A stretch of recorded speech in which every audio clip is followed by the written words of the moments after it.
নমস্কাৰ সকলোকে স্বাগতম জনাইছোঁ আমাৰ যেটো সাপ্তাহিক অসমৰ যেটো আমাৰ ভিডিও আছিলে মঙ্গলবাৰে আমি যিসমূহ কাৰেণ্ট এফেয়াৰ্সৰ বিষয়ে আলোচনা কৰোঁ আজি আমি সেই সপ্তাহটোৰ অৰ্থাৎ 22 জুনৰ পৰা 23 জুনৰ পৰা 30 জুনলৈকে যিখিনি আমাৰ সমসাময়িক ঘটনা প্ৰবাহ আছে আমি সেইখিনি আলোচনা কৰোঁ ভিডিওটো আপোনালোকে স্কিপ নকৰিব কাৰেণ্ট এফেয়াৰ্স যেহেতু আমাৰ পৰীক্ষাসমূহৰ কাৰণে বহুত ইম্পৰ্টেন্ট আজিকালি আগতে দুইটা কাৰেণ্ট এফেয়াৰ্স আহিছিলে কিন্তু আজিকালি আপোনাৰ 100টা কোৱেশ্চনৰ ভিতৰত তাৰে 10-12টা কোৱেশ্চন কাৰেণ্ট এফেয়াৰ্সৰ পৰা আহে তো সেইকাৰণে ভিডিওটো চাওক লগতে এডিআৰ ইন্টাৰভিউ হৈ আছে গ্ৰেড 3 গ্ৰেড 4 আৰু তাতো সুধিব আপোনালোক কাৰেণ্ট এফেয়াৰ্সসমূহ তাতো ইন্টাৰভিউত আপোনালোক কাৰেণ্ট এফেয়াৰ্সৰ কথা সুধিবই মাষ্ট বি সো ভিডিওটো স্কিপ নকৰিব ভিডিওটো ভালকৈ চাওক তেতিয়া আপোনালোকে ইন্টাৰভিউটো দিব গ'লে বা পৰীক্ষাটা দিব গ'লে আপোনালোকৰ খেলিমেলি নহয় ঠিক আছে ক্লিয়াৰ আজি আমি পোনপ্ৰথমে অসমৰ যিসমূহ কাৰেণ্ট এফেয়াৰ্স আছে আমি সেইখিনি আলোচনা কৰিম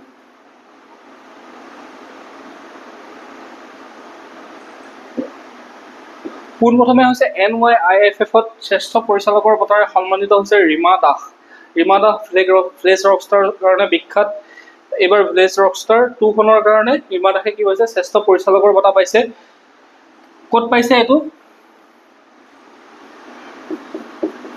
নিউয়ৰ্ক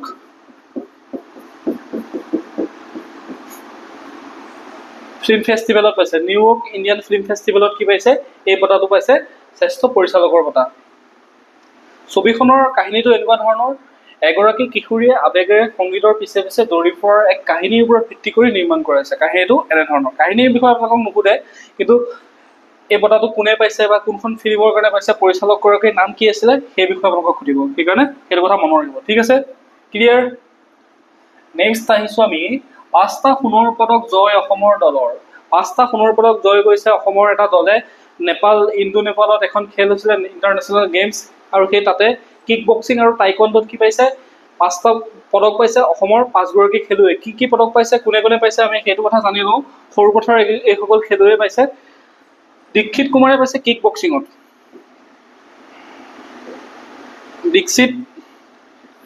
দীক্ষিত কুমাৰে পাইছে 60 কেজি শাখাত সোণ মাংচেন চিৰিঙে পাইছে সোণত নবীন প্ৰধানে পাইছে 35 কেজি শাখাত সোণ তাৰপিছতে লগতে পাইছে পৰীক্ষিত শইকীয়াই পাইছে ৰূপৰ পদক পাইছে লগতে আটাই টাইকোৱাণ্ডোত পাইছে দয়াশ্ৰী নাৰ্জাৰীয়ে এই 5 গৰাকী খেলুৱৈ এই পদকসমূহ পাবলৈ সক্ষম হয় আৰু খেলৰ বাতৰি বহুত ইম্পৰ্টেণ্ট অসমৰ পৰীক্ষাসমূহত আপুনি 100টা কোৱেশ্চনৰ ভিতৰত 3-4টা কোৱেশ্চন খেলৰ পৰা দিয়ে 3-4টা কোৱেশ্চন আহে এডিআৰি কোৱেশ্চনতে হওক আসাম পুলিচতে হওক এপিএছচিতে হওক খেলৰ ওপৰত দিয়ে কোৱেশ্চন আপোনালোকে সেইকাৰণে খেলৰ বাতৰিসমূহ ইগনোৰ নকৰিব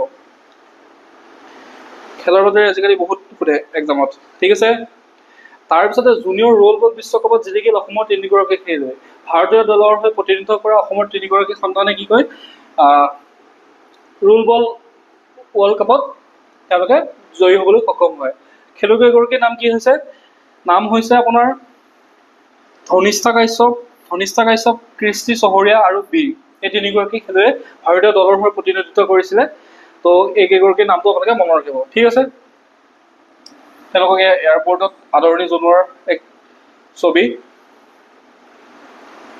নেক্সট আহিছোঁ নমো ড্ৰোন দিদি যোজনা মানে হৈছে কি আপোনাৰ ৰিচেণ্টলি অসমৰ মুখ্যমন্ত্ৰী হিমন্ত বিশ্ব শৰ্মা ডাঙৰীয়াই এটা টুইট কৰিছিলে আৰু টুইটত তেওঁ নমো ড্ৰোন দিদি এগৰাকী মহিলাই ড্ৰোন উৰুৱাইছে আৰু সেই ফটো এখন দি পেলাই তেওঁ লিখিছে যে নাৰী শক্তি powering up the farm revolution ঠিক আছে তো ইয়াৰ কাৰণে এইটো নিউজটো ইম্পৰ্টেণ্ট নহয় হিমন্ত বিশ্ব শৰ্মাই এইটো টুইট কৰিলে এনেকুৱা ধৰণৰ এক্সামত তেনেকুৱা নাহে কাৰেণ্ট এফেয়াৰ্ছ যোনসকলে এক্সামৰ কাৰণে চিৰিয়াছলি পঢ়ি আছে বা কাৰেণ্ট এফেয়াৰ্ছৰ লগত জড়িত হৈ আছে কাৰেণ্ট এফেয়াৰ্ছসমূহ পঢ়ে তেওঁলোকে ইতিমধ্যে জানে যে সেইটো ইম্পৰ্টেণ্ট নহয় কিন্তু এই নমো ড্ৰোন দিদি এইটো ড্ৰোন দিদি এই শব্দটো ইম্পৰ্টেণ্ট কি হয় ড্ৰোন দিদি আঁচনিখন কি হয় আমি সেই বিষয়ে জানো ড্ৰোন দিদি হৈছে এখন কেন্দ্ৰীয় চৰকাৰৰ আঁচনি যি মহিলাৰ নেতৃত্বাধীন স্বসহায়ক গোট অৰ্থাৎ ছেল্ফ হেল্প গ্ৰুপ সমূহক কি কৰে কৃষি সেৱা আগবঢ়োৱাৰ বাবে ড্ৰোন প্ৰযুক্তিৰ সৈতে সজ্জিত কৰি সবলীকৰণৰ লক্ষ্য ৰাখিছে অথবা মহিলাসকলক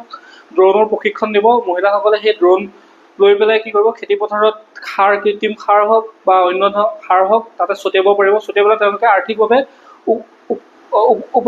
উপকাৰ পাব তেওঁলোকে আৰ্থিকভাৱে সবল হ'ব পাৰিব অৰ্থাৎ সেই ড্ৰোনৰ যদি প্ৰশিক্ষণ লয় কেন্দ্ৰীয় চৰকাৰে তাতে আপোনালোকক ছাবচিডি দিব ড্ৰোনখন কিনাৰ কাৰণে কেন্দ্ৰীয় চৰকাৰে আপোনালোকক প্ৰশিক্ষণ দিব চৰকাৰে আপোনালোকক গোটেইখিনি সা সুবিধা কৰি দিব, আপোনালোকে সেই ড্ৰোনখন ল'ব লাগে। ড্ৰোনখন লৈ পেলাই যিসমূহ কৃষিভূমি আছে বা খেতিয়কসকল আছে তেওঁলোকৰ যি সাৰ ছটিয়াবৰ কাৰণে যিটো অসুবিধা হয়, ধৰি লওক বহুত বিঘা বিঘা কৃষি যেতিয়া এজন খেতিয়কে হাতেদি সাৰ ছটিয়াব লগা হয়, বহুত সময়ৰ প্ৰয়োজন হয়, বহুত সময় খাই দিয়ে। তো এই ড্ৰোনৰ জৰিয়তে যেতিয়া সাৰ ছটিয়াব খুব কম সময়তে, আপুনি এতিয়া নাঙলেদি হাল বালে কিমান টাইম লাগিব, কিন্তু আপুনি ট্ৰেক্টৰ এখনেদি হাল বালেতো যিটো নাঙলে হাল বাওঁতে আপোনাৰ 3 ঘণ্টা লাগিছিলে এবিঘা মাটি, আপোনাৰ ট্ৰেক্টৰখনে হাল বাওঁতে খুব বেছি 20 মিনিট, 20ৰ পৰা 25 মিনিটৰ ভিতৰত আপুনি এবিঘা মাটি নাঙলে ট্ৰেক্টৰে হাল বাই শেষ কৰি দিব পাৰে। ঠিক সেইদৰে ড্ৰোনৰ জৰিয়তে আপুনি হাতেদি সাৰ ছটিয়াই থকাতকৈ ড্ৰোনৰ জৰিয়তে যেতিয়া সাৰ ছটিয়াব, আপুনি গোটেই ভিজুৱেলটো যেতিয়া চাই পেলাই, ডিছপ্লেত চাই পেলাই আপুনি গোটেই ভিজুৱেলটো ভালকৈ দেখি পেলাই যেতিয়া ছটিয়াব, সকলোখিনি খেতিতে সাৰটোও কৰিব, লগতে আপোনাৰ সময়ো বাচিব। তাৰ কাৰণে কাক প্ৰশিক্ষণ দিছে? সেই মহিলাসকলক সবলীকৰণ কৰিবৰ কাৰণে মহিলাসকলক প্ৰশিক্ষণ দিছে, যাতে মহিলাসকল আৰ্থিকভাৱে সবল হয়, মহিলাসকল যাতে মহিলাসকলৰ যাতে কাৰ্যক্ষমতা বৃদ্ধি পায়। ঠিক আছে, এই আঁচনিৰ জৰিয়তে এইখিনি কথা আছে। ড্ৰোনৰ মূল্য 80% অনুদান দিব। ড্ৰোনৰ বাকী খৰচৰ বাবে AIF এগ্ৰিকালচাৰ ইনফ্ৰাষ্ট্ৰাকচাৰ ফাণ্ডৰ পৰা ঋণৰ সুবিধা দিব, আৰু যিটো ঋণ দিব সেই ঋণটো হৈছে 3% সুদত আপুনি পইচা দিব লাগিব। এনেই বেংকৰ পৰা ল'ব গ'লে আপোনাৰ 10%, 12%, 9%, 15% এনেকুৱা হয়, কিন্তু চৰকাৰে যেতিয়া দিব 3% সুদতে আপোনাক এইখিনি দিবলৈ সক্ষম হ'ব। ঠিক আছে, তো এইখিনি কাক দিব? ছেল্ফ হেল্প গ্ৰুপ যিবিলাক আছে, আমাৰ আত্মসহায়ক গোট বুলি যিটো কোৱা হয়, সেই আত্মসহায়ক গোটৰ মহিলাসকলক এই প্ৰশিক্ষণ দিব। ঠিক আছে, বুজি পালে নমো ড্ৰোন দিদি আঁচনি কি হয়? এইখন এখন কেন্দ্ৰীয় চৰকাৰৰ আঁচনি হয়। নেক্সট হৈছে প্ৰথমগৰাকী অসমীয়া হিচাপে স্পেইনৰ বিশ্ববিদ্যালয়ৰ সন্মানীয় বঁটা doctor Anurag Kashyap. Extra ordinary doctorate award দিয়া হৈছে ডক্টৰ অনুৰাগ কাশ্যপ। এইগৰাকী হৈছে অনুৰাগ কাশ্যপ। এইগৰাকী হৈছে অসমৰ প্ৰথমগৰাকী ব্যক্তি যি এই বঁটা এক্সট্ৰা অৰ্ডিনেৰী ডক্টৰেট এৱাৰ্ড স্পেইনৰ সেই ইউনিভাৰ্চিটিখনৰ পৰা পাবলৈ সক্ষম হয়। ইতিমধ্যে ভাৰতত 2গৰাকীয়ে পাইছে, তাৰে দ্বিতীয়গৰাকী হৈছে অনুৰাগ কাশ্যপ। বুজি পালে? প্ৰথমগৰাকী কোন হয় আপোনালোকে কমেণ্টত লিখক। মই ইয়াতে লিখি অনা নাই, মইতো আপোনালোকক সুধিম বুলি আহিছোঁ। আপোনালোকে কিমান এক্টিভ হৈ থাকে, কিমান পঢ়াৰ প্ৰতি কিমান আগ্ৰহ, তাকে চাওঁ, কমেণ্টত লিখক। কিহৰ বাবে এই বঁটাটো দিয়া হয়? উদ্ভিদৰ ৰোগ প্ৰতিৰোধৰ ক্ষেত্ৰত কৰা ব্যতিক্ৰমী গৱেষণাৰ বাবে এই স্বীকৃতিটো দিয়া হয়। অৰ্থাৎ উদ্ভিদসমূহৰ, গছ-গছনিসমূহৰ যি ৰোগ প্ৰতিৰোধ ক্ষমতাৰ কাৰণে তেওঁ গৱেষণা কৰিছে, আৰু গৱেষণা কৰাৰ কাৰণে তেওঁক এই বঁটা প্ৰদান কৰা হয়। তেওঁ অসমৰ যোৰহাটৰ এগৰাকী ব্যক্তি। ইতিমধ্যে তেওঁ বিভিন্ন ভাৰতীয় কৃষি গৱেষণা পৰিষদৰ পৰা নেতাজী সুভাষ ICSR আন্তঃৰাষ্ট্ৰীয় ফেলোশ্বিপ লাভ কৰি পেলাই স্পেইনত তেওঁ সেইটো গৱেষণা কৰি আছিলে। বঁটাটো কি হয়? এক্সট্ৰা অৰ্ডিনেৰী এৱাৰ্ড ক'ৰ পৰা পায়? স্পেইনৰ বাৰ্ডিচনা স্বায়ত্তশাসিত ইউনিভাৰ্চিটিৰ পৰা, অট'নমাছ ইউনিভাৰ্চিটিখনৰ পৰা এই বঁটা দিয়া হয়। ইম্পৰ্টেণ্ট হয়, মনত ৰাখিব। ভাৰতৰ যিহেতু দ্বিতীয়গৰাকী ব্যক্তি, অসমৰ প্ৰথমগৰাকী ব্যক্তি, তো সেইটো এটা এক্সামৰ কাৰণে ইম্পৰ্টেণ্ট কথা হয়। ভাৰতীয় সংবিধানৰ প্ৰস্তাৱনাত থকা ধৰ্ম নিৰপেক্ষ আৰু সমাজবাদ শব্দ দুটা আঁতৰাবৰ বাবে ৰিচেণ্টলি মুখ্যমন্ত্ৰী ডক্টৰ হিমন্ত বিশ্ব শৰ্মা ডাঙৰীয়াই এটা বাইট দিছিলে, এটা মিডিয়াৰ আগত তেওঁ মন্তব্য প্ৰদান কৰিছিলে। তো সেই বাইটটো ইম্পৰ্টেণ্ট নহয়। মই আগতে কৈছোঁ, কাৰেণ্ট এফেয়াৰ্ছ আমি যিহেতু এটা বাতৰি পঢ়িব থাকিবলৈ অহা নাই নিউজ চেনেলত, আমি পৰীক্ষাৰ কাৰণে পঢ়ি আছোঁ। পৰীক্ষাত কি সুধিব? পৰীক্ষাত আপোনাক সুধিব যে ধৰ্ম নিৰপেক্ষ আৰু সমাজবাদ শব্দ দুটাই কি বুজায়? এই শব্দ দুটা ভাৰতীয় সংবিধানত কেতিয়া সংযোজন কৰা হৈছিলে, আৰু কোনটো এমেণ্ডমেণ্টত এই শব্দকেইটা যোগ কৰা হয়, সেই কথাখিনি সুধিব পাৰে। ৰিচেণ্টলি যিহেতু 25 জুন তাৰিখে আপোনালোক সকলোৱে জানে ভাৰতীয় সংবিধান হত্যা দিৱস যিহেতু পালন কৰা হৈছে, চৰকাৰে সংবিধান হত্যা দিৱস পালন কৰিছে 25 জুন তাৰিখে। 25 জুন তাৰিখে সংবিধান হত্যা দিৱস পালন কৰাৰ এটা কাৰণ হৈছে সেইদিনাখনে ৰাষ্ট্ৰীয় জৰুৰীকালীন অৱস্থা ঘোষণা কৰিছিলে। কোনে? ইন্দিৰা গান্ধীয়ে ঘোষণা কৰিছিলে। তাৰ কাৰণে কোনো অপ্ৰয়োজনভাৱে সেই জৰুৰীকালীন অৱস্থা ঘোষণা কৰিছিলে তেওঁ নিজৰ চৰকাৰখনক বচাই ৰাখিবৰ কাৰণে। সেইখিনিৰ বিষয়ে পৃথককৈ আমি কেতিয়াবা আলোচনা কৰিম, পলিটিকেল এফেয়াৰ্ছৰ কথা সেইবোৰ। তো ধৰ্ম নিৰপেক্ষ আৰু সমাজবাদ আমাৰ ইণ্ডিয়ান কনষ্টিটিউশ্যনত কি আছে? We the people of India having solemnly resolved to constitute India into a কি আছে? sovereign মানে হৈছে সাৰ্বভৌমত্ব, sovereign socialist secular democratic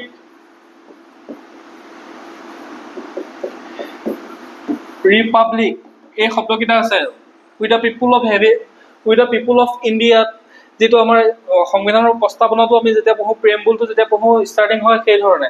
তাতে আপোনাৰ যিটো ছ'চিয়েলিষ্ট আৰু ছেকুলাৰ এই শব্দ দুটা কেতিয়া যোগ কৰা হৈছে? 1976 42 এমেণ্ডমেণ্টৰ সময়ত, এমেণ্ডমেণ্ট জৰিয়তে এই শব্দকেইটা যোগ কৰা হৈছে। আগতে এই শব্দকেইটা নাছিল। আগতে আছিল ছ'ভাৰেইন মানে সাৰ্বভৌমত্ব, ডেম'ক্ৰেটিক মানে গণতান্ত্ৰিক, ৰিপাব্লিক প্ৰজাতান্ত্ৰিক।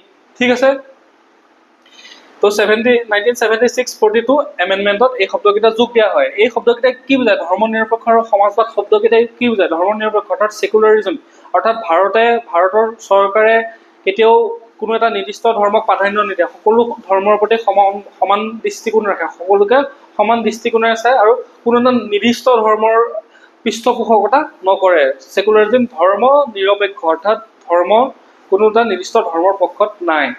লগতে সমাজবাদ মানে হৈছে ছ'চিয়েলিজম। ছ'চিয়েলিজম মানে হৈছে কি? ৰাষ্ট্ৰৰ যিসমূহ সম্পদ আছে, ৰাষ্ট্ৰৰ যিসমূহ সম্পত্তি আছে, ৰাষ্ট্ৰৰ যিসমূহ সম্পত্তি আছে, সেই সম্পত্তিসমূহৰ ভাগ বতৰা দুখীয়া আৰু ধনী সমানে, সকলোৰে মাজত সমানে ভাগ হ'ব। কেইজনমান মুষ্টিমেয় ব্যক্তি, কেইজনমান নিৰ্দিষ্ট ব্যক্তি, কেইজনমান ধনী ব্যক্তিৰ হাতত সেই সম্পত্তিসমূহৰ মালিকী স্বত্ব নাথাকে। সেই সম্পদসমূহৰ মালিকী স্বত্ব ৰাষ্ট্ৰৰ সকলো জনসাধাৰণৰ মাজত সমানেই আছে। ধনী হওক, দুখীয়া হওক, চুটি হওক, চাপৰ হওক, ক্ষীণ হওক, শকত হওক, ক'লা হওক, বগা হওক, ন' মেটাৰ, হিন্দু হওক, মুছলিম হওক, খ্ৰীষ্টান হওক বা অন্য কিবা হওক, সকলো মানুহে সমানে এই সম্পত্তিসমূহৰ ভাগ পাব। ঠিক আছে, ৰাষ্ট্ৰৰ সুবিধাসমূহ সমানে পাব। তাকে কোৱা হয় ছ'চিয়েলিজম, সমাজবাদ। মানে সমাজৰ কাৰণে নিৰ্দিষ্ট কেইজনমান ব্যক্তিৰ স্বাৰ্থক নিৰ্দিষ্ট কেইজনমান ব্যক্তিক সুখী কৰিবৰ কাৰণে এই ব্যৱস্থা নহয়। এই শব্দকেইটা 1976 42 এমেণ্ডমেণ্টত যোগ কৰা হৈছিলে। ঠিক আছে, আৰু 1976 42 এমেণ্ডমেণ্টক আমি কি বুলি কওঁ? মিনি কনষ্টিটিউশ্যন বুলি কওঁ। ঠিক আছে, বুজি পালে? তাতে বহুতখিনি সংশোধন কৰা হৈছিলে, সেইখিনি আমি পলিটি ক্লাছত আমি ভালদৰে ডিছকাছ কৰিম। Clear everyone? তো নেক্সট হৈছে জাপানিজ এনকেফালাইটিছ নিৰ্মূলৰ বাবে নৰ্দমাত মেলিলে মাছৰ পৰা মাছটোৰ নাম হৈছে আয়াৰ ভিভৰাছ। আয়াৰ ভিভৰাছ নামৰ এবিধ মাছৰ প্ৰজাতি কি কৰা হয়? এনেকুৱা ধৰণৰ যিসমূহ নলা নৰ্দমা আছে, যিহেতু এতিয়া বাৰিষাৰ বতৰ, অসমত বৰষুণ হৈছে, বাৰিষাৰ বতৰৰ পানীসমূহ জমা হ'ব, যিসমূহ খাল বিল আছে বা নলা নৰ্দমা আছে বা অন্য য'ত পানী জমা হ'ব পাৰে আৰু। আপুনি ধৰি লওক এটা যদি সৰু চৰিয়া এটা যদি পাতি থৈ দিয়ে, তাতোতো পানী জমা হ'ব বৰষুণ পৰিলে। মুকলিত যেতিয়া আপুনি সৰু চৰিয়াটো পাতি থৈ দিব, তো সেই তাতে কি হ'ব? যিসমূহ গেলা পানী আছে, যিসমূহ লেতেৰা পানী আছে, সেই লেতেৰা পানীসমূহত মহৰ বংশ বৃদ্ধি হৈ যায়। মহবিলাকে সেই লেতেৰা পানীবিলাকত কণী পাৰে, কণী পাৰি পেলাই তাতে মহৰ বংশ বৃদ্ধি কৰে। আৰু মহৰ বংশ বৃদ্ধি হোৱাৰ লগে লগে এতিয়া অসমত কি হয়? জাপানিজ এনকেফালাইটিছ নামৰ এবিধ মহ আৰু ডেংগু, এই দুটা বেমাৰ হয়। এইটো বহুত মানে বিপদজনক বেমাৰ হয়, মহে কামুৰিলে হয় এই বেমাৰকেইটা হয়। তো এই মহৰ যাতে বংশ বৃদ্ধি নহয়, মহৰ জনসংখ্যা যাতে বৃদ্ধি নহয়, এই পানীসমূহত কি কৰা হৈছে? দৰঙৰ জিলা স্বাস্থ্য বিভাগে এবিধ মাছ এৰি দিছে, যাতে সেই মাছবিলাকে সেই মহৰ কণীসমূহ খায় বা মহবিলাক খাই পেলাই তেওঁলোকৰ বংশ বৃদ্ধি ৰোধ কৰে। তাৰ আগতে আজি 2 বছৰমানৰ আগতে কি কৰিছিলে? মহবিলাকৰ যিটো মেল আৰু ফিমেল যিটো মিটিং কৰে, তেওঁলোকে যিটো প্ৰজনন কৰে, সেই প্ৰজননত মতা মহবিলাকক যাতে প্ৰজনন ক্ষমতা বা মাইকী মহবিলাকৰ যাতে প্ৰজনন ক্ষমতাটো যাতে নাইকিয়া কৰি দিব পাৰি, যাতে তেওঁলোকে প্ৰজনন কৰিলেও তেওঁলোকৰ যাতে বংশ বৃদ্ধি কৰিব নোৱাৰে, এনেকুৱা ধৰণৰ চাইণ্টিফিক গৱেষণা বাহিৰৰ দেশসমূহত কৰি থকা হৈছে। এতিয়াও সেইবোৰ ফলপ্ৰসূ কিছু ক্ষেত্ৰত পাইছে যদিও সম্পূৰ্ণভাৱে ফলপ্ৰসূ হোৱা নাই। তেনেধৰণৰ ব্যৱস্থা আহিব, লাহে লাহে তেনেকুৱা ধৰণৰ ব্যৱস্থা আহিব। এসময়ত মহবিলাক নাইকিয়া কৰি পেলাব, যাতে তেওঁলোকৰ বংশই বৃদ্ধি কৰিব নোৱাৰে, যাতে তেওঁলোকে যাতে কণী পাৰিবই নোৱাৰে। সেইকাৰণে সেইসমূহ ব্যৱস্থা বা সেইসমূহ গৱেষণা কৰি আছে। ঠিক আছে,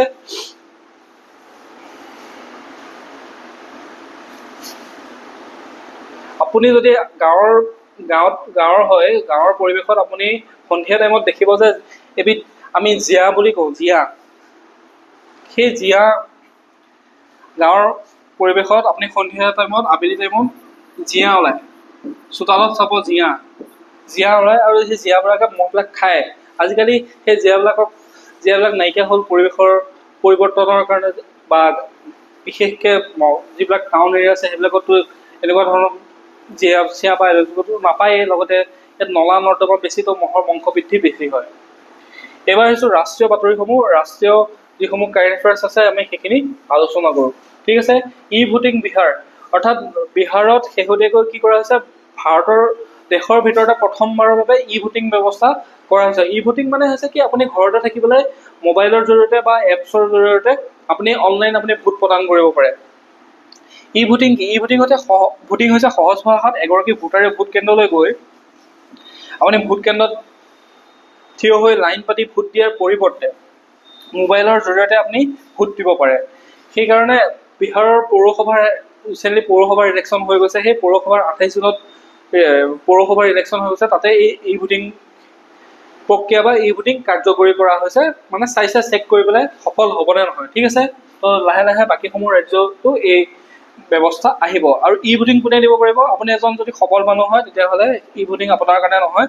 যিসকল জ্যেষ্ঠ নাগৰিক আছে, বয়োজ্যেষ্ঠ লোক আছে, যিসকল গুৰুতৰ ৰোগত আক্ৰান্ত ব্যক্তি হওক, গৰ্ভৱতী মহিলা হওক, প্ৰব্ৰজিত শ্ৰমিক হওক বা শাৰীৰিকভাৱে অন্যভাৱে সক্ষম যিসকল ব্যক্তি আছে, সেইসকল ব্যক্তিৰ বাবে ই ভোটিং ব্যৱস্থাটো অনা হৈছে।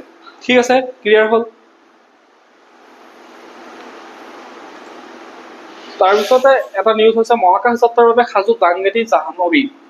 দাংগেটি জাহ্নবী নামৰ মহিলাগৰাকী প্ৰথমগৰাকী ভাৰতীয় হ'ব যি মহাকাশ যাত্ৰাৰ বাবে সাজু হৈছে। সকলো ঠিকেই থাকিলে 2029 চনত, অৰ্থাৎ 2029 চনত অন্ধ্ৰপ্ৰদেশৰ গোদাবৰী জিলাৰ পাল্লাকুল্লুৰ দাংগেটি জাহ্নবীয়ে এই মহাকাশলৈ যাত্ৰা কৰিব। ইতিমধ্যে জাহ্নবীয়ে নাছাৰ আন্তঃৰাষ্ট্ৰীয় বায়ু আৰু মহাকাশ কাৰ্যসূচী সফলতাৰে সম্পূৰ্ণ কৰিছে। এনে সফলতাৰ অধিকাৰী হোৱা তেওঁ প্ৰথমগৰাকী ভাৰতীয় হিচাপেও পৰিগণিত হৈছে। ঠিক আছে, এইটো 2029 চনত হ'ব। কি হয় কি নহয় আমি সেই বিষয়ে আপোনালোকক আপডেট দি থাকিম। আপোনালোকে মনত ৰাখিব দাংগেটি জাহ্নবী মহিলাগৰাকীৰ নাম। তাৰপিছতে অদম্য নামৰ কেইবাখনো 8খন জাহাজ ভাৰতীয় উপকূলৰক্ষী বাহিনী যি আছে, ভাৰতীয় কোষ্ট গাৰ্ড, ইণ্ডিয়ান কোষ্ট গাৰ্ডসকল আছে, সেই ইণ্ডিয়ান কোষ্ট গাৰ্ডসকলক অদম্য নামৰ এখন ফাষ্ট পেট্ৰল ভেহিকল দিয়া হৈছে, অৰ্থাৎ ফাষ্ট পেট্ৰল জাহাজ দিয়া হৈছে 8খন, যাতে আমাৰ উপকূল, যিহেতু ভাৰতবৰ্ষৰ উপকূল অঞ্চলখিনি চাওক, এখন ভাৰতৰ তলৰ অংশখিনি, দক্ষিণৰ অংশখিনি গোটেইখিনি উপকূলেই হয়, সাগৰে আৱৰি আছে। তো এই ঠাইখিনি, এইখিনি যিহেতু প্ৰায় 7,800 কিমান কিলোমিটাৰমান এনেকুৱা হ'ব, গোটেইখিনি উপকূল এৰিয়া। তো সেইখিনি সুৰক্ষাৰ কাৰণে আমাক জাহাজৰ প্ৰয়োজন, পেট্ৰলিঙৰ কাৰণে জাহাজৰ প্ৰয়োজন, যাতে কোনো দুৰ্ঘটনা বা এনেকুৱা ধৰণৰ সমস্যা নহওক। তো সেইকাৰণে সেই সুৰক্ষাৰ বাবে, সেইখিনি সুৰক্ষা দিবৰ কাৰণে এই 8খন জাহাজ দিয়া হৈছে, নাম দিয়া হৈছে অদম্য। এইকেইখন আছে ফাষ্ট পেট্ৰল জাহাজ। ঠিক আছে, মনত ৰাখিব কাক দিয়া হৈছে? ইণ্ডিয়ান কোষ্ট গাৰ্ডসকলক দিয়া হৈছে, তেওঁলোকে যাতে উপকূলৰ সুৰক্ষা কৰিব পাৰে। বিশেষকৈ কি হয়, উপকূল অৰ্থাৎ সাগৰেদি বহুত বদমাছ মানে মানুহ আহে, ধৰি লওক যিসমূহ সন্ত্ৰাসবাদী আছে বা এনেকুৱা ধৰণৰ স্মাগলাৰ আছে, সেইসমূহ সাগৰেদি তেওঁলোকে এইবিলাক বাণিজ্য কৰিবলৈ চেষ্টা কৰে, কাৰণ সাগৰত আপোনাৰ ৰাস্তা খোলা থাকে। তাৰ নেক্সট হৈছে SCO ৰক্ষামন্ত্ৰীসকলৰ সভা। SCO হৈছে চাংঘাই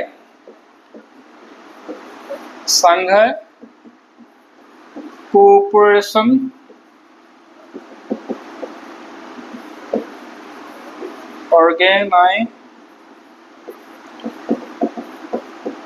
এইটো চাংঘাইত থকা এটা চাংঘাই কোঅপাৰেশ্যন অৰ্গেনাইজেশ্যন হৈছে 10খন দেশৰ এটা সংস্থা, আৰু এই 10খন দেশৰ সংস্থাটোৱে তেওঁলোকে বিভিন্ন ধৰণৰ তেওঁলোকৰ যিসমূহ সমস্যা থাকে, সেই সমস্যাসমূহৰ বিষয়ে, বিশেষকৈ সন্ত্ৰাসবাদী সমস্যা হওক বা এনেকুৱা ধৰণৰ ছিকিউৰিটি সমস্যা, সুৰক্ষাজনিত সমস্যা, সেইসমূহৰ বিষয়ে তেওঁলোকৰ মিটিং হয়, তেওঁলোকৰ সভা হয়, তাতে তেওঁলোকে সেইসমূহ কথা আলোচনা কৰে।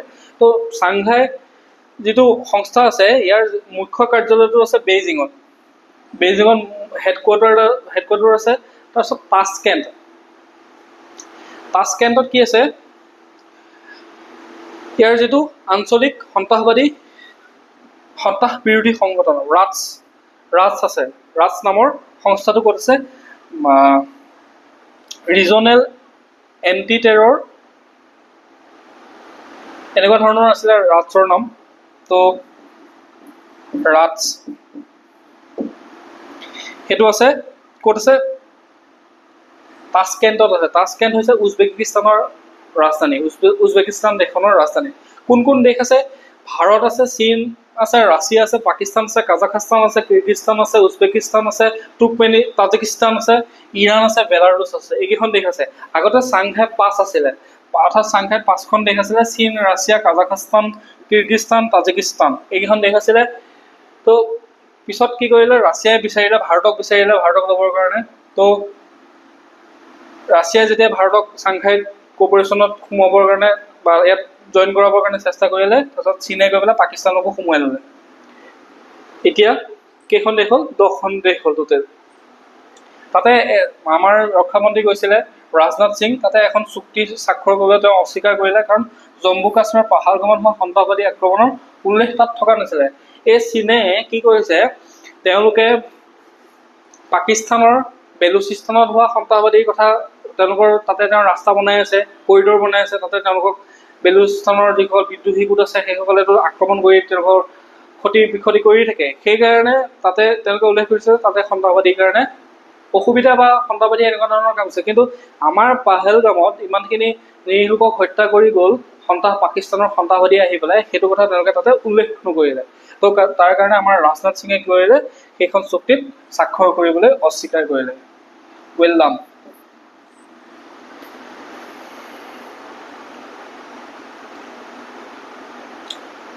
তাৰপিছতে আহিছোঁ আৰ্টিকল 370। আৰ্টিকল 370ৰ কথা ৰিচেণ্টলি আমাৰ chief justice of India BR গৱায়ে এই কথাটো উল্লেখ কৰিছে। তেওঁ কৈছে যে সুপ্ৰিম কোৰ্টে জম্মু কাশ্মীৰক বিশেষ মৰ্যাদা প্ৰদান কৰা ধাৰা 370 বিলোপক সমৰ্থন কৰিছে, যাতে দেশখন কেৱল এখন সংবিধানৰ দ্বাৰা শাসিত হয়। অৰ্থাৎ আৰ্টিকল 370 আছিলে, আৰ্টিকল 370 আছিলে জম্মু কাশ্মীৰৰ কাৰণে বিশেষ এটা ভাৰতীয় সংবিধানত উল্লেখ থকা আৰ্টিকল। ঠিক সেইদৰে আমাৰ অসম বা আমাৰ নৰ্থ ইষ্টৰ ৰাজ্যসমূহৰ বিষয়েও তেনেকুৱা আৰ্টিকল আছে 370, আমাৰ ABC এনেধৰণৰ আছে।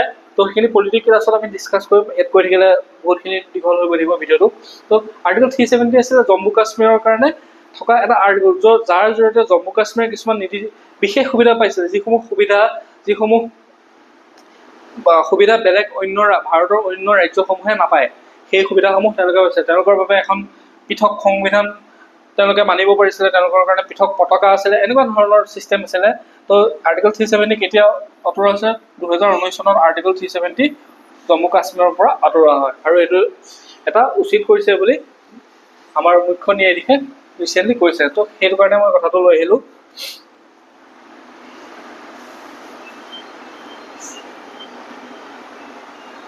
তাৰপিছতে নেক্সট হৈছে ৰাষ্ট্ৰীয় হালধি বোৰ্ড, অৰ্থাৎ নেশ্যনেল টিউমেৰিক বোৰ্ড এখন কি কৰা হয়, উদ্বোধন কৰা হয় তেলেংগানাত। যিহেতু আমাৰ দেশত হালধি বহুত এক্সপৰ্ট কৰিব পাৰে, আমাৰ দেশত হালধি বহুত উৎপাদন হয়। ৰিচেণ্টলি গৃহমন্ত্ৰী অমিত শ্বাহে নেশ্যনেল টিউমেৰিক বোৰ্ড এখন উদ্বোধন কৰে। ঠিক আছে, এখন ক'ত কৰে? সেইখন আপোনাৰ তেলেংগানাৰ নিজামাবাদত এইখন বোৰ্ডখন উদ্বোধন কৰে। ক্লিয়াৰ? এক্সাম ফৰমেশ্যন, মই আগৰ যোনটো কাৰেণ্ট এফেয়াৰ্ছ আছিলে এক্সাম ফৰমেশ্যনৰ বিষয়ে কৈছিলোঁ আগৰ সাপ্তাহিক অসমত, এতিয়াও এক্সাম ফৰমেশ্যনৰ কৈছোঁ। আমাৰ ভাৰতবৰ্ষৰ এজন বিজ্ঞানী মহাকাশচাৰী তাতে গৈছে, শুভাংশু শুক্লা। আন 3জন মহাকাশচাৰী হৈছে আমেৰিকাৰ পেগি হুইটছন, তেওঁ হৈছে মিছন কামাণ্ডাৰ, ফুলেণ্ডৰ স্লাভছ উজনাৱস্কি ৱিছনিৱেছিক, বাপৰে কি নাম, স্লাভছ উজনাৱস্কি ৱিছনিৱেছিক আৰু হাংগেৰীৰ টিবৰ কাপু, এই 4জন ব্যক্তি গৈছে। ইতিমধ্যে তেওঁলোকে তাতে ডকিং কৰিলে।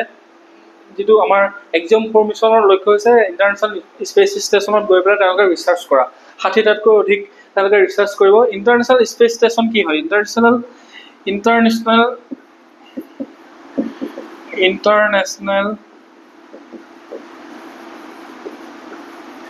স্পেচ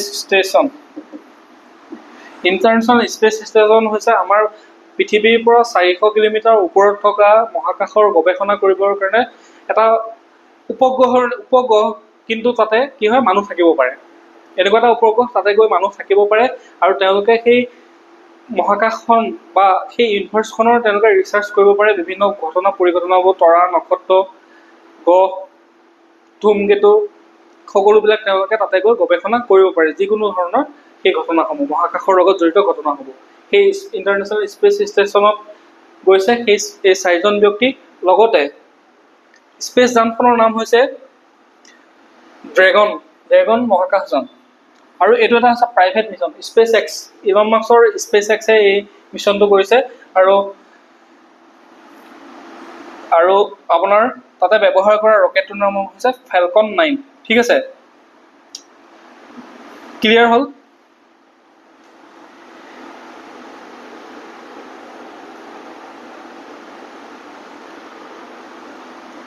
তো এতিয়ালৈকে কেৱল 4খন দেশ, আমেৰিকা, ৰাছিয়া, তাৰপিছতে চীন আৰু ভাৰতে মহাকাশত ডকিং কৰাৰ ক্ষমতা প্ৰদৰ্শন কৰিছে। এতিয়ালৈকে ভাৰতবৰ্ষ ৱৰ্ল্ডত 4খন দেশ, পৃথিৱীত 4খন দেশ, এখন হৈছে আমেৰিকা, ৰাছিয়া, চীন আৰু ভাৰত। সেইটো এটা গুৰুত্বপূৰ্ণ হয়, মনত ৰাখিব। অৰ্থাৎ ডকিং মানে হৈছে আপুনি গৈ পেলাই মহাকাশত ৰখিবগৈ পাইছে, মানে তো ইয়াৰ পৰা গৈ মহাকাশত স্থিৰ হৈ পেলাই ৰখিব পাইছে।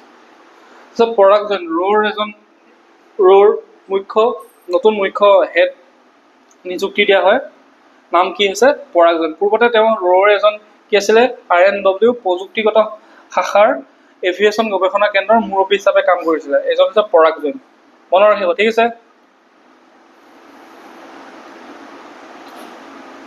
তাৰপিছতে আহিলো হৰমুজ প্ৰণালী। হৰমুজ প্ৰণালী হৈছে, মই আগত দেখাই আছো হৰমুজ প্ৰণালী। ইৰাণৰ সংসদে হৰমুজ প্ৰণালী বন্ধ কৰাৰ সিদ্ধান্ত অনুমোদন কৰিছে যদি শীৰ্ষ ৰাষ্ট্ৰীয় নিৰাপত্তা পৰিষদে ইয়াৰ চূড়ান্ত সিদ্ধান্ত ল'ব। অৰ্থাৎ হৰমুজ প্ৰণালী কিয় বন্ধ কৰিম বুলি কৈছিলে, কাৰণ ইৰাণ আৰু ইজৰাইলৰ মাজত যুদ্ধ হৈছে, আমেৰিকাও ইৰাণত গৈ আক্ৰমণ কৰিছে, তো ইৰাণে সেই হৰমুজ প্ৰণালী বন্ধ কৰি দিম বুলি কৈছে। এইখন দেখিছেনে ইৰাণ, এইখন হৈছে ইৰাণ আৰু এইটো হৈছে হৰমুজ প্ৰণালী। এইটো হৈছে হৰমুজ প্ৰণালী। ঠিক আছে, প্ৰণালী ষ্ট্ৰেইট বুলি কোৱা হয়, ষ্ট্ৰেইট হৰমুজ ষ্ট্ৰেইট। ষ্ট্ৰেইট মানে হৈছে কি, আপোনাৰ দুটা ডাঙৰ পানী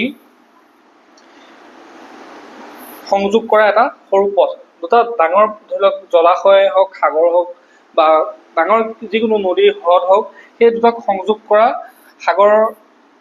দুখন সাগৰক সংযোগ কৰা এটা সৰু পথ হৈছে, পথক কি বুলি কোৱা হয়, ষ্ট্ৰেইট বুলি কোৱা হয়। যেনেকৈ আমাৰ পাক ষ্ট্ৰেইট আছে, আমাৰ ভাৰতৰ আৰু শ্ৰীলংকাৰ মাজত যিটো দুইখন বংগোপসাগৰ আৰু আৰৱ সাগৰক সংযোগ কৰা সেই পানী প্ৰণালীটোক কি বুলি কোৱা হয়, পাক প্ৰণালী বুলি কোৱা হয় বা পাক ষ্ট্ৰেইট বুলি কোৱা হয়। ঠিক সেইদৰে সেই পাৰ্চিয়ান গাল্ফ আৰু আৰৱ সাগৰৰ সেই সংযোগ কৰা সেইখিনিক কি বুলি কোৱা হয়, ষ্ট্ৰেইট অফ হৰমুজ। ঠিক আছে, ষ্ট্ৰেইট অফ হৰমুজ ক'ত আছে, ষ্ট্ৰেইট অফ হৰমুজ।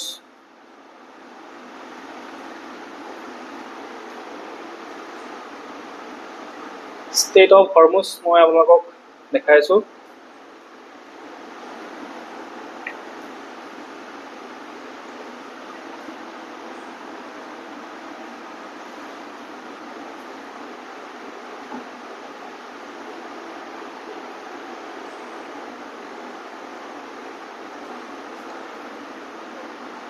নেটটো অলপ প্ৰব্লেম কৰি আছে, পিছত আমি ভালকে জিঅ'গ্ৰাফি ক্লাছত চাই ল'ম।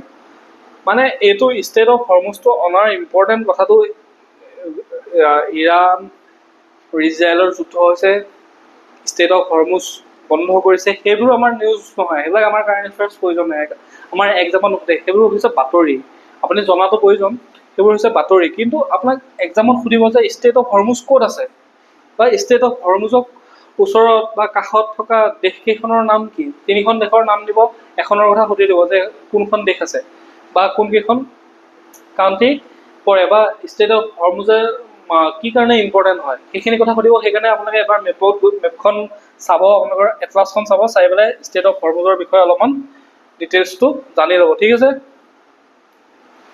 তাৰপিছতে এটা হৈছে ফাইট বিশ্ব ৰেপিড দলীয় চেম্পিয়নশ্বিপ, ভাৰতীয় গ্ৰেণ্ড মাষ্টাৰ অৰ্জুন এৰিগাইছি, তেওঁ ফাইটৰ বিশ্ব ৰেপিড দলীয় চেম্পিয়নশ্বিপ পাই কোনে, ভাৰতৰ গ্ৰেণ্ড মাষ্টাৰ অৰ্জুন এৰিগাইছি।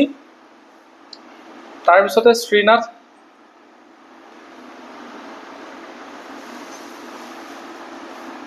ভাৰতীয় গ্ৰেণ্ডমাষ্টাৰ অৰ্জুন এৰিগাইছি এন শ্ৰীনাথ এওঁলোকে কি পায় ফাইডাৰ বিশ্বৰ ৰেপিড দলীয় চেম্পিয়নশ্বিপ 2025 খিতাপ জয়ী হ'বলৈ সক্ষম হয় এই দুজন ব্যক্তি। ঠিক আছে, এবাৰ গ্ৰ'থো কৰি ল'ব, চাই গ'লেই হ'ল, ইমান বেছি আপুনি একদম জানিবই লাগিব বা হেৰি কৰিব নালাগে, দৌৰা দৌৰি কৰাৰ প্ৰয়োজন নাই, একবাৰ জাষ্ট গ্ৰ'থো কৰি ল'ব। তাৰপিছত 2025 ছাষ্টেইনেবল ডেভেলপমেণ্ট ৰিপৰ্ট, যাক আমি অসমীয়ালৈ যদি অনুবাদ কৰোঁ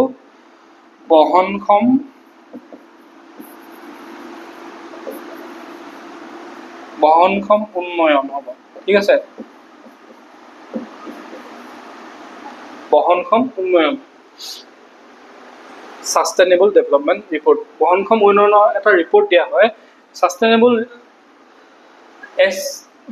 SDG মানে হৈছে UN ৰাষ্ট্ৰসংঘৰ কি কৰে 17টা এনেকুৱা বিষয় বান্ধি দিয়ে যাতে 2030 চনৰ ভিতৰত সেইকেইটাৰ ওপৰত আমাৰ দেশসমূহে যাতে কাম কৰে।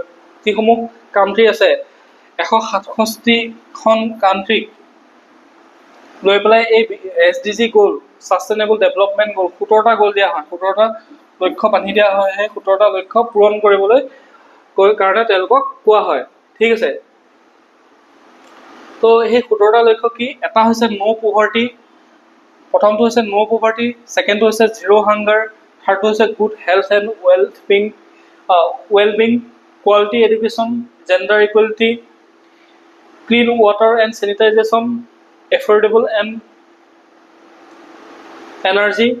ক্লিন এনাৰ্জি, এনেকুৱা ধৰণৰ কি কৰা হয় 17টা লক্ষ্য বান্ধি দিয়া হৈছে 17টা। আৰু এই 17টা লক্ষ্যক কি কৰিছে 2030 চনৰ ভিতৰত প্ৰতিখন দেশে যাতে সেই লক্ষ্যসমূহত উপনীত হ'বৰ কাৰণে পাৰে তাৰ বাবে লক্ষ্য তেওঁলোকক সেই গ'লটো দিয়া হয়। তাৰ ভিতৰত আমাৰ ভাৰতে 100খন ৰাষ্ট্ৰৰ ভিতৰত 99তম স্থান, মানে 167খন ৰাষ্ট্ৰৰ ভিতৰত 99তম স্থান লাভ কৰিবলৈ সক্ষম হৈছে। তো আপোনালোকে সেইটো কথা, Finland, Sweden, Denmark, Germany, Denmark এইবিলাক দেশ হৈছে সেই এনেকুৱা ধৰণৰ ৰিপৰ্টবিলাকত সদায় তেওঁলোকে শীৰ্ষস্থানতে থাকে। তো সদায় তেওঁলোকে শীৰ্ষস্থানত থাকে। আমাৰ ভাৰতে 99তম স্থান লাভ কৰিবলৈ সক্ষম হয়। ইয়াত আটাইতকৈ ইম্পৰ্টেণ্ট হৈছে 17টা যি গ'ল আছে, 17টা গ'ল আপোনাৰ মনত ৰখাটো ইম্পৰ্টেণ্ট। বাকী আপোনালোকে এক্সামত নুসুধিব পাৰে ভাৰতে কিমান নম্বৰ স্থান পালে, কি পালে, এনেকুৱা ধৰণৰ কুৱেশ্যন নুসুধিব পাৰে, কিন্তু মেইনছৰ APSC মেইনছৰ এনচাৰ লিখিব হ'লে ধৰি লওক তেতিয়া প্ৰয়োজন হ'ব পাৰে। বাট আমাৰ যিবিলাক অবজেক্টিভ এক্সাম আছে, অবজেক্টিভ এক্সামবিলাকত এনেকুৱা ধৰণৰ কুৱেশ্যন নুসুধিব পাৰে, কিন্তু আপোনাক সুধিব পাৰে সেই গ'লকেইটাৰ বিষয়ে সুধিব পাৰে। 17টা কি গ'ল আছে, সেই 17টা গ'লৰ ভিতৰত আপোনাক তলৰ কোনটো গ'ল নহয় বা হয়, এনেকুৱা ধৰণৰ কথা সুধিব পাৰে। সেইকাৰণে এইটো কথা মনত ৰাখিব, ছাষ্টেইনেবল ডেভেলপমেণ্ট গ'ল যিকেইটা এতিয়া প্ৰায়বিলাক কিতাপৰ বেক পৃষ্ঠাত এইখিনি তেওঁলোকে 17টা গ'ল এনেকুৱা ধৰণৰ পিকচাৰটো দি দিয়ে, কাৰণ ইম্পৰ্টেণ্ট, সকলোকে এইকেইটা কথা মনত ৰাখিব লাগে। ঠিক আছে, ক্লিয়াৰ? ফাইনেলি আমাৰ যিখিনি কাৰেণ্ট এফেয়াৰ্ছ আছিলে এইটো সপ্তাহৰ, সেইখিনি কাৰেণ্ট এফেয়াৰ্ছ কমপ্লিট হৈ গ'ল। তো এইখিনিতে এটা বিশেষ মই আপোনালোকক তথ্য ক'বলৈ ওলাইছোঁ, বিশেষ কথা এটা ক'বলৈ ওলাইছোঁ। তো আমাৰ যিটো আমি মঙলবাৰে যিহেতু আমি কাৰেণ্ট এফেয়াৰ্ছৰ ছিৰিজটো আনো সাপ্তাহিক অসম, বহুতে মোক কৈ আছে, বহুতে মোক ৰিকুৱেষ্ট কৰি আছে যে আপুনি এইটো ছানডে কৰক, বা মানে ছানডে কৰিব দিছে, ছানডে সকলো ফ্ৰী থাকে, ছানডে দিনাখনে ধৰি লওক ছানডে টু ছানডে, দেওবাৰৰ পৰা দেওবাৰৰ ভিতৰত যিখিনি হয় ছানডে জানিলে, তাৰপিছত সোমবাৰৰ পৰা নতুনকৈ আকৌ কাৰেণ্ট এফেয়াৰ্ছ ষ্টাৰ্ট হ'ব। তো বহুতে সেইটো কথা কৈ আছে। তো মই ভাবিছোঁ কি এইবাৰৰ পৰা মঙলবাৰ নগৈ পেলাই আমি দেওবাৰে অৰ্থাৎ ছানডে দিনাখনে আমি কাৰেণ্ট এফেয়াৰ্ছৰ ছিৰিজটো আনিবলৈ চেষ্টা কৰিম। আৰু চেষ্টা কৰিম মানে কি কাৰেণ্ট এফেয়াৰ্ছটো ছানডে আনিম চাগে, ইতিমধ্যে সেইখিনি কাম কৰি থকা হৈছে। তো মঙলবাৰে আনিলে বহুতৰে অলপমান খেলি মেলি হৈ যায়, বহুতে ৰিকুৱেষ্ট কৰি আছে, মোক মেছেজ দি আছে, তো লিখি আছে, সেইকাৰণে সেইখিনি তেওঁলোকৰ কথাখিনি ভাবি পেলাই মই মঙলবাৰটো বাদ দি পেলাই ছানডে কৰিবলৈ কাৰণে চেষ্টা কৰিম, এইবাৰৰ পৰা ছানডে আনিম। ঠিক আছে, তো আপোনালোকে যদি ভিডিঅ'টো এতিয়ালৈকে চাই আছে তেতিয়াহ'লে বহুত বহুত ধন্যবাদ। আপোনালোকৰ পঢ়াৰ যিটো আগ্ৰহ, আপোনালোকে এদিন নহয় এদিন জীৱনত সফল হ'বই। যদি আপোনালোকে এতিয়ালৈকে ধৈৰ্য সহকাৰে ভিডিঅ'টো চাই থাকিব পাৰিছে, সেইটো কথা মনত ৰাখক। ভগৱানৰ ওচৰত সেইটোৱে প্ৰাৰ্থনা কৰিছোঁ, সকলো যাতে ছাকচেছ হয়, সকলো যাতে নিজৰ জীৱনৰ লক্ষ্যত উদ্দেশ্যত উপনীত হ'ব পাৰে। ঠিক আছে, তো এইখিনি কথা আছিলে। ভিডিঅ'টো চাই থকাৰ বাবে বহুত বহুত ধন্যবাদ। লগতে চেনেলটো ছাবস্ক্ৰাইব কৰিব। আপোনালোকে ছাবস্ক্ৰাইব কৰিলে, ভিডিঅ'টো লাইক কৰিলে মই কাম কৰাৰ অনুপ্ৰেৰণা পাওঁ, মই মটিভেশ্যন পাওঁ যে মানে মানুহে ভাল পাইছে বা মানুহে লাইক কৰিছে, তো মোক আৰু বেছিকৈ মানে এইখিনি আৰু ভালকৈ তথ্যবিলাক, আৰু ভালকৈ কাৰেণ্ট এফেয়াৰ্ছ, আৰু ভালকৈ ক্লাছ কৰাৰ মোৰ এটা মানে এনাৰ্জি আহে। তো আপোনালোকে লাইক, চেনেল ছাবস্ক্ৰাইব কৰি সেইখিনি ছাপোৰ্ট দিলেই হ'ল। মই এইখিনি আপোনালোকক সম্পূৰ্ণ বিনামূলীয়াকৈ, সম্পূৰ্ণ ফ্ৰীকৈ গোটেইখিনি দি থাকিম। যদি আপোনালোকে PDF-টো লাগে তেতিয়াহ'লে আপোনালোকে কমেণ্টত লিখক। এই PDF-টো যদি লাগে মই PDF-টো আপোনালোকক দি দিম। ঠিক আছে, ধন্যবাদ।